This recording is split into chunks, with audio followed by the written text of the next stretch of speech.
In the late 1800s, London's East End was a rough, overcrowded district plagued by poverty, crime, and desperation. Whitechapel, one of its most notorious neighborhoods, was filled with dimly lit alleys and narrow, filthy streets.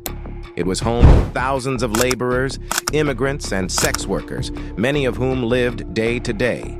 Against this grim backdrop, a series of brutal murders would shock the world and introduce a name that has haunted history ever since: Jack the Ripper.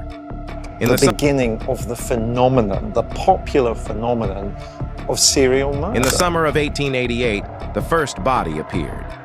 Mary Ann Nichols was found murdered on August 31st. Her throat had been slashed and her abdomen mutilated in a grotesque manner.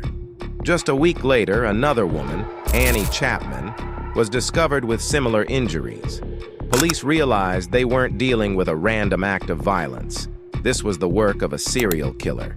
Crime as there was in Whitechapel at the time. Murder was relatively uncommon. Panic spread quickly across Whitechapel, and the press began to report heavily on the case, amplifying public fear and fascination. The killer's methods were both precise and horrific. Victims were typically women involved in sex work, attacked late at night in secluded streets. Each murder was more gruesome than the last, involving throat slashing, organ removal, and surgical accuracy that led investigators to speculate the killer had medical knowledge. Prosecution in a court case, when we look at the three aspects of means, motive, and opportunity, means and opportunity fit with the Polly Nichols. The brutality of the crimes, combined with the seemingly taunting letters sent to the police, made it clear they were dealing with someone who not only killed, but wanted attention. One of the most infamous letters came addressed to the Central News Agency. It was signed Jack the Ripper, and from that point on, the name stuck. The letter, dated from hell, boasted about the murders and even included part of a human kidney as proof. Whether the letter was genuinely from the killer or a hoax remains debated, but the media frenzy it created was undeniable. Jack the Ripper had become a public obsession, and London was gripped by terror. The height of the killing spree occurred in late September, with what became known as the double event.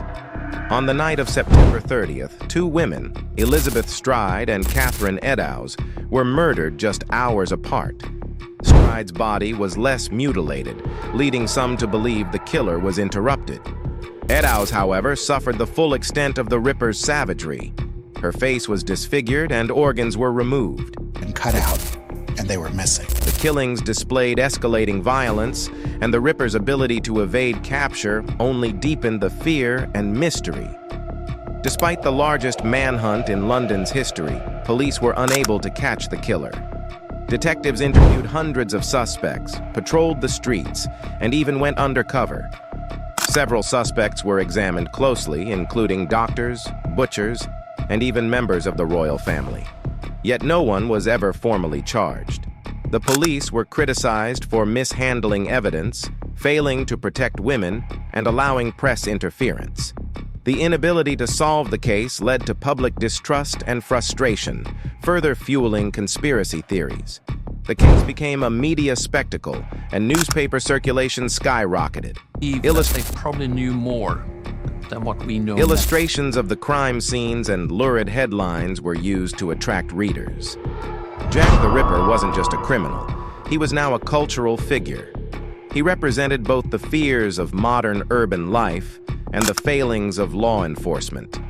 The Victorian era was fascinated by the idea of a hidden monster walking among them, and the press played a major role in turning these real-life tragedies into legend. Over the decades, theories about Jack the Ripper's identity have only grown. Some believe he was a deranged surgeon or mortuary worker.